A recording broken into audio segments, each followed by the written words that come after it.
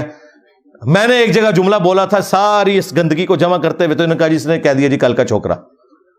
میں تو کافروں کے ریفرنس سے بات کی تھی.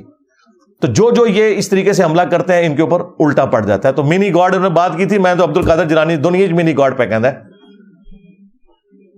تو یہ معبود اور عابد وہ فرق اپنی جگہ. ان معنوں میں خدا ایک ہی ہے.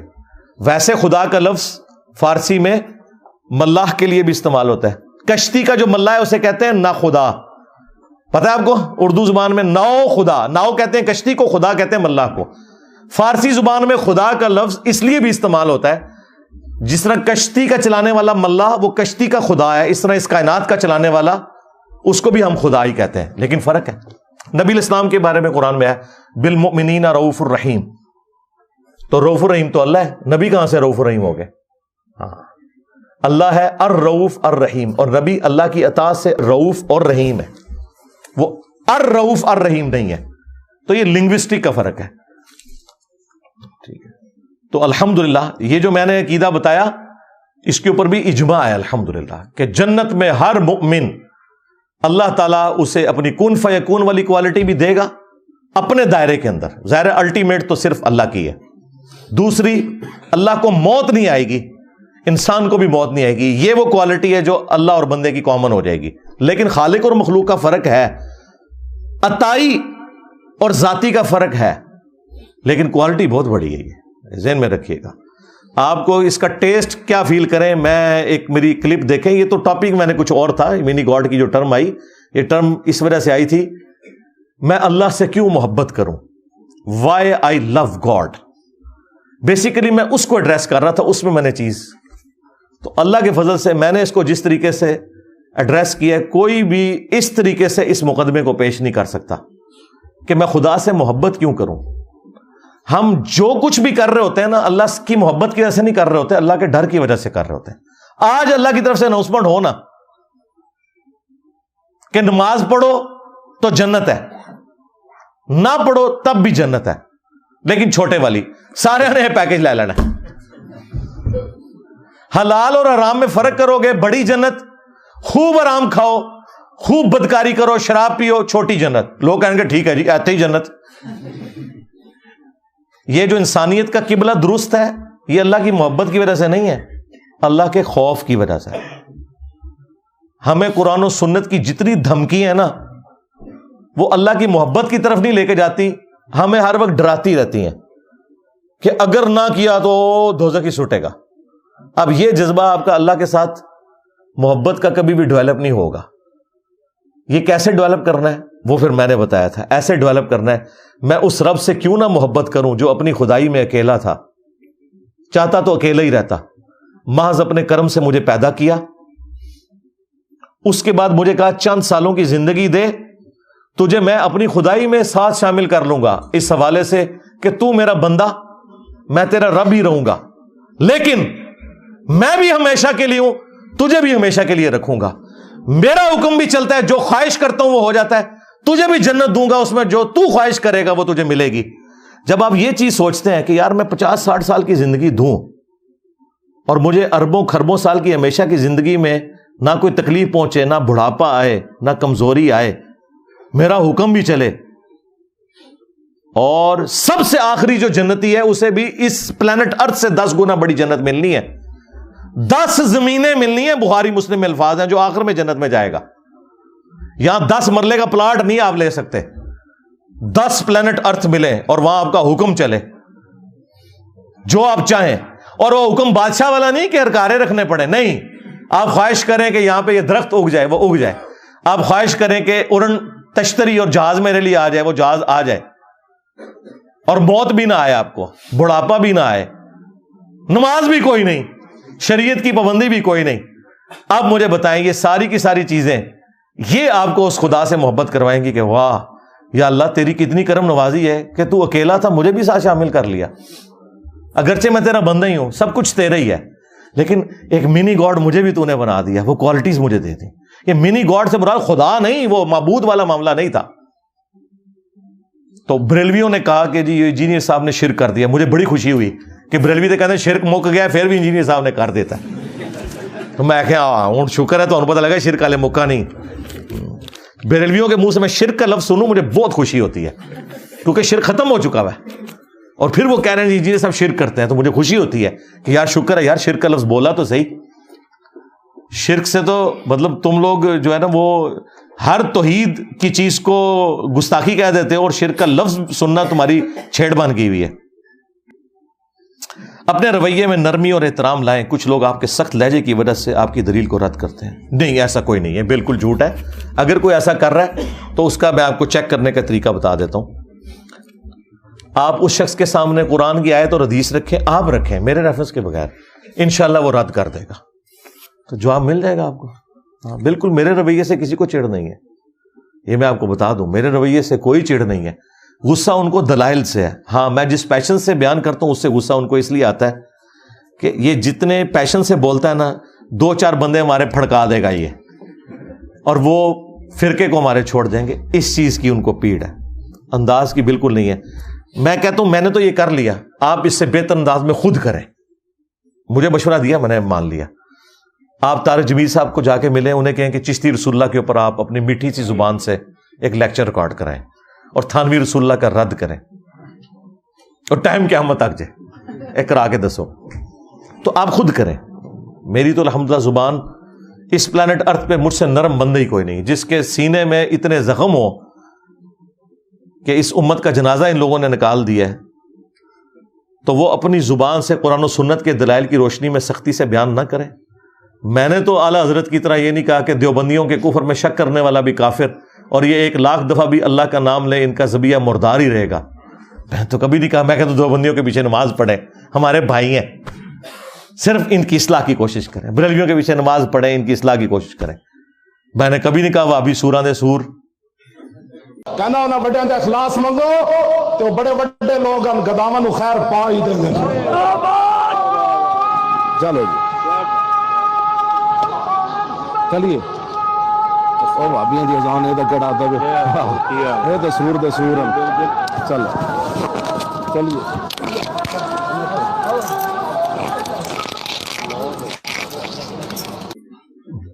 میرا یہ دعویٰ ہے مجھ سے زیادہ نرم بندہ ہی کوئی نہیں ہے۔ ہاں جو میرے والا کام نہیں کر رہا اور وہ نرم ہے، تو وہ بندے کا تو اس معاملے سے لینا دینا ہی نہیں ہے۔ یہ اسی طریقے سے ہے کہ کوئی شخص کہے کہ علی بھائی آپ جب کرکٹ کھیلتے ہیں نا تو اتنا بڑا آپ نے بلہ اٹھایا ہوتا ہے، یہ گاف والی چھڑی سے آپ کرکٹ کھیلا کریں، اور میں کہوں گا بھائی اس سے کرکٹ نہیں کھیلی جا سکتی، کرکٹ بلے سے ہی کھیلی جائے گی، اور کرکٹ کا بال اور ہے، گولف کا بال اور۔ ہاں مولویوں کے لیکچر کا ٹاپک اور ہے، میرے لیکچر کا ٹاپک اور۔ میرا کام ہے سرجن والا، سیدھا گرائنڈر چلاواں گا تھے، ایسا کر کے سینہ تروڑ کے دل کڈ کے پھر بائی پاس کر کے اندر رکھاں گا۔ ہومیوپیتھک دوائی میں نہیں دے سکتا، مہربانی کرو۔ لو جی اے میں نے آپ کی اس کے اوپر میری ویڈیو ویسے تفصیلی ریکارڈ ہے، انجینئر کی زبان بہت سخت ہے، وہ آپ ویڈیو دیکھ لیں انشاءاللہ تعالی۔ انجینئر کی زبان بہت نرم ہے ماشاءاللہ۔ ایلو جی تھوڑا پورا تھدا میں مکا دیتا ہے، گرچہ مجھے یہ آلموسٹ کتنے گھنٹے لگ گئے جی؟ 4 گھنٹے۔ اوئے ہوئے ہوئے ہوئے ہوئے ہوئے۔ اب 4 گھنٹوں کے بعد آپ نے کیا مجھ سے لینا؟ کدھر گئے ہو بھائی؟ آپ کو نہیں کہا۔ اچھا اللہم انی اسألک بانک انت اللہ لا الہ الا انت الاحد الصمد الذی لم یلد ولم یولد ولم یکن لہ کفوا احد۔ اللہم صلی علی محمد وعلی آل محمد۔ ربنا آتنا فی الدنیا حسنہ وفی الآخرۃ حسنۃ وقنا عذاب النار۔ ربنا آتنا من لدنک رحمہ وہیئ لنا من امرنا رشدا۔ لا الہ الا انت سبحانک انی کنت من الظالمین۔ اللہم اغفر لحینا ومیتنا وشاہدنا وغائبنا وصغیرنا وکبیرنا وذکرنا وانثانا۔ اللہم من احییتہ منا فاحیہ علی الاسلام ومن توفیتہ منا فتوفہ علی الایمان۔ اے اللہ جن جن بھلائیوں کا سوال تیرے محبوب صلی اللہ علیہ وآلہ وسلم نے تجھ سے کیا، ہمارے حق میں، ہمارے ماں باپ کے حق میں، ہمارے بیوی بچوں کے حق میں، پوری امت کے حق میں قبول و منظور فرما۔ جن جن چیزوں کے شر سے تیرے محبوب علیہ السلام نے تیری پناہ طلب کی، تمام مسلمانوں کو ان چیزوں کے شر سے اپنی پناہ عطا فرما۔ بالخصوص فلسطین کے مسلمان، کشمیر کے، چائنا کے، انڈیا کے، افغانستان کے، یمن، عراق، شام، پاکستان، جہاں کئی مسلمان کسب پرسی کی زندگی گزار رہے ہیں، غیب سے ان کی عزت، آبرو، جان و مال کی حفاظت فرما۔ اے اللہ ہمیں کتاب و سنت کی تعلیمات پر عمل کر کے دوسرے بھائیوں تک پہنچانے کی توفیق عطا فرما۔ اے اللہ جو مسلمان فوت ہو چکے ان کی مغفرت فرما، جو زندہ ہیں قبر و آخرت کی تیاری کرنے کی توفیق عطا فرما، جو بیمار ہیں انہیں شفاء کلی عطا فرما۔ حاضرین کے دلوں میں جو جو نیک اور جائز دعائیں ہیں قبول فرما۔ تمام مسلمانوں کی تمام دینی، دنیاوی، جسمانی، روحانی، ظاہری، باطنی پریشانیاں، تکلیف، مصیبتیں، دکھ تر، بیماریاں، دشواریاں دور فرما۔ اے اللہ ہمارے ملک پاکستان کی خیر فرما، پورے عالم اسلام کی خیر فرما، عالم اسلام کو اندرونی اور بیرونی خطرات سے محفوظ فرما۔ سبحان ربک رب العزت عما یصفون وسلام علی المرسلین والحمد للہ رب العالمین وصلی اللہ علی النبی الکریم وعلی آلہ واصحابہ اجمعین الی یوم الدین، آمین۔